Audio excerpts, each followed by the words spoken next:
आपल्याला कल्पना आहे की प्रधानमंत्री नरेंद्र मोदीजी यांनी किसान सन्मान योजना सुरू केली आणि आमच्या शेतकऱ्यांना 6,000 रुपये हे मोदीजींच्या वतीनं देण्यात येतात।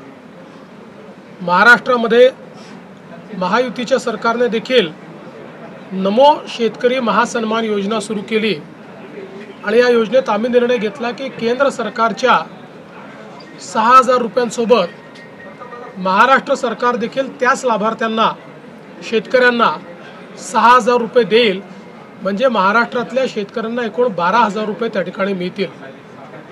आपल्याला कल्पना आहे की या संदर्भात दर 4 महिन्यांनी आपण 2,000 रुपये त्या ठिकाणी त्यांच्या खात्यामध्ये देतो, 2,000 केंद्र सरकार देते, असं 3 हप्त्यांमध्ये आपण हे पैसे देत असतो।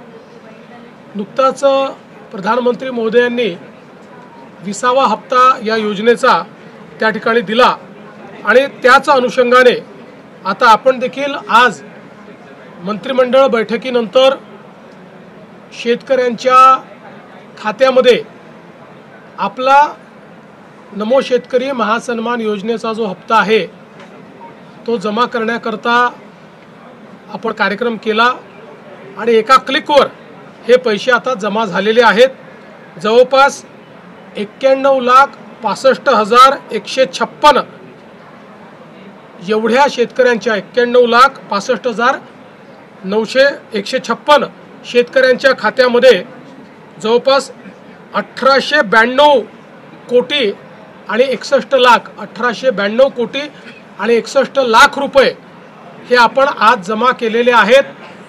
आणि मला विश्वास आहे की ही जी काही मदत आपण करतो त्याच्या पाठीमागचा आपला हेतू हा असतो की शेतीच्या कामामध्ये जे काही छोटे मोठे खर्च शेतकऱ्यांना येतात किंवा अनुषंगिक खर्च येतात त्याच्यामध्ये त्यांना मदत मिळाली पाहिजे।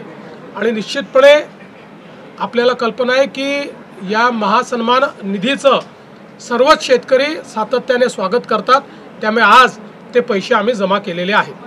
सर, विषय वेगळा आहे। सोलापूर जिल्ह्यामध्ये जो कलेक्टरचं प्रकरण झालं त्या कलेक्टरांचा आता अधिकृत अशी माहिती आलेली की त्याची जी अवैध वाळू त्याच्यावर डिवाइसपीने कारवाई केली आलेली असते।